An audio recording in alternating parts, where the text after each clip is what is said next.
Hora da entrevista do dia com Denise Campos de Toledo.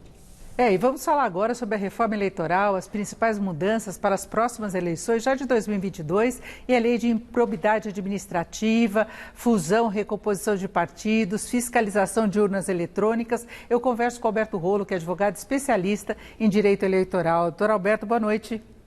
Boa noite, Denise. É um prazer falar com você e com os amigos do Jornal da Gazeta. Bom, nós tivemos muita polêmica em relação a essa reforma eleitoral e, no final das contas, eu queria saber quais são os pontos positivos e negativos. Dá para fazer essa diferenciação? No final das contas, aquela grande reforma de um novo Código Eleitoral vai ficar para depois. E é bom porque vai dar tempo de estudar melhor essas alterações. O que ficou finalizado a semana passada, a gente pode falar, por exemplo, ponto positivo, o valor, o peso 2 para os votos dados em mulheres e candidaturas negras. Isto é, não é que o eleitor vai votar na sua candidata e vai valer 2 votos. Não. Na hora de fazer a conta para fazer parte do fundo eleitoral e do fundo partidário, vai valer peso 2. Essa é uma alteração positiva para estimular as candidaturas das mulheres e dos negros.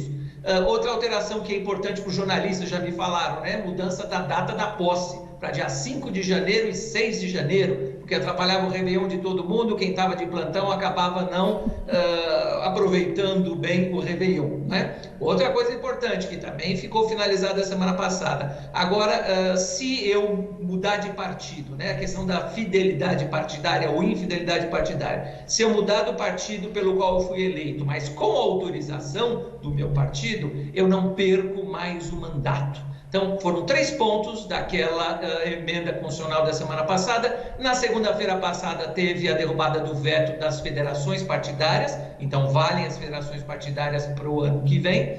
E na sexta-feira última, o presidente Jair Bolsonaro sancionou também algumas alteraçõezinhas, por exemplo, na distribuição dos votos da eleição proporcional. Então, foram pontos bem básicos, mas aquela grande reforma eleitoral fica para depois, Denise. Agora, a posse muda só na outra eleição, não agora 2022, o dia da posse, né?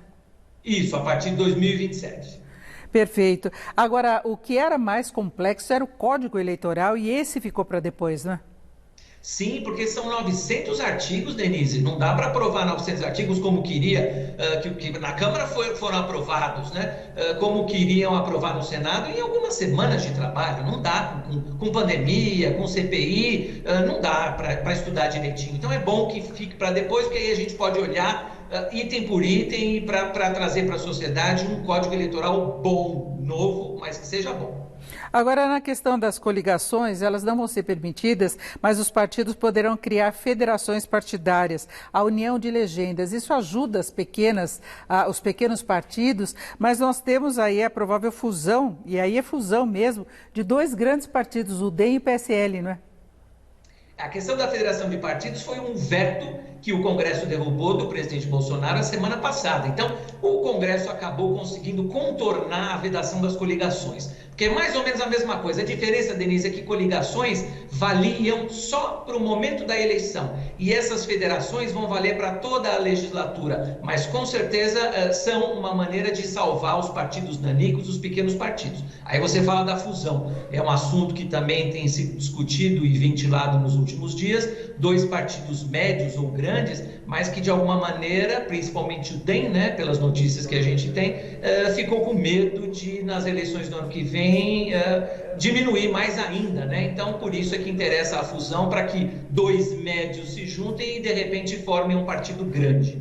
Agora, o PSL vai ter que resolver um racha interno que ele tem, provavelmente com a saída de vários parlamentares, porque ele está dividido entre os que apoiam o presidente Bolsonaro e apoiam de fato, e os que viraram oposição mesmo, não é? Sim, a notícia é que esse novo partido que vai surgir depois da fusão vai ser alinhado com a oposição contra o governo Bolsonaro. Portanto, essa parte que foi eleita pelas bandeiras do presidente Bolsonaro vai ter que arrumar outro partido. Mas a janela partidária para mudanças é em março do ano que vem. Então não falta tanto tempo assim, é só esperar até março. Inclusive o presidente vai ter que escolher um partido ainda. Pois é importante lembrar, né, Sua Excelência, que ele tem até 6 meses antes da eleição para escolher o partido, qualquer que seja, mas é até abril do ano que vem. Agora vamos falar de outra questão, que é a lei da improbidade, não é? Só casos mais graves vão gerar agora a perda de direitos políticos, né? O ministro Gilmar Mendes foi de encontro ao que estava sendo discutido no Congresso, ao fazer essa determinação. Na sua avaliação, isso não flexibiliza demais determinados crimes? Eu acho que tem havido um pouquinho de injustiça com essas críticas, Denise, porque a lei de 92, a gente tem trabalhado, portanto, há muito tempo com essa lei, e a jurisprudência do próprio STJ lá de trás queria punir o administrador, aquele que mexe com dinheiro público, mas aquele que é desonesto. O ímprobo é um sinônimo de desonesto. Então a jurisprudência lá no começo era assim, mas essa jurisprudência foi apertando, foi ficando mais dura, a ponto da gente ter hoje a punição do administrador que ele é inconsequente, que ele é não desonesto, mas que ele não conhece, é ignorante. Vamos falar assim, são milhares de municípios Brasil afora, Denise, e às vezes o prefeito, o presidente da Câmara não são tão versados assim nas coisas e acabam cometendo erros. Então a ideia é aperfeiçoar sempre, continuar punindo quem merece punir, mas com um pouquinho mais de equilíbrio, um pouquinho mais de justiça, tirando algumas hipóteses como você mencionou. Bom, e para fecharmos, tem a questão agora da Comissão de Transparência das Eleições. A gente vê o Tribunal Superior Eleitoral preocupado em dar transparência e maior controle sobre a segurança das urnas eletrônicas. E a gente tem visto até uma acomodação das críticas do presidente Jair Bolsonaro, que já disse que não vai melar as eleições, e o ministro Barroso também numa posição mais conciliadora, não é? Hoje eu assisti, Denise, o TSE fez um evento importante, foi transmitido pela internet, eu assisti, falando da abertura do código-fonte. Então houve lá vários deputados, vários senadores, presidentes de partido, uma oportunidade para que aquelas críticas que a gente tanto ouviu falar fossem retomadas. Ali era o momento técnico para que isso fosse feito, né? E, surpreendentemente, eu acho que isso dá para perguntar para o ministro Barroso, todo mundo que foi lá só reconheceu a lisura do procedimento e das urnas eletrônicas, a lisura do programa. É lógico que os bolsonaristas não quiseram aparecer, mas hoje era a oportunidade. Então, se não apareceram, provavelmente é porque não tinha nada para falar. E agora dessa comissão vão participar também até representantes das Forças Armadas, o que o presidente Jair Bolsonaro achou positivo, a composição dela, né?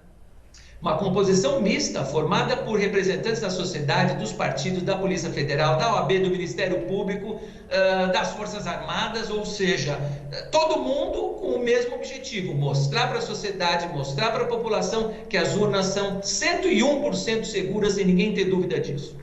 Agora, em relação a essa expectativa aí de apoios partidários, a gente vê uma composição de chapas, né, e integrantes de partidos diferentes querendo formar uma oposição. Isso exige a mudança partidária? Como é que fica para as eleições? Não, na verdade, quando a gente fala em composição política, você pode juntar, unir os partidos, não precisa ser coligação, porque não existe, não precisa ser federação, que é a previsão nova, mas uma união política, uma união de forças políticas em torno de uma terceira via, de uma quarta, sei lá quantas. Isso pode ser feito para as eleições do ano que vem sem nenhum problema, Denise. Perfeito, eu conversei aqui com o Alberto Rolo, que é advogado especialista em direito eleitoral. Doutor Alberto Rolo, muito obrigado, uma boa noite. Eu que agradeço mais uma vez o convite, Denise. Uma boa noite e boa noite a todos. Laerte.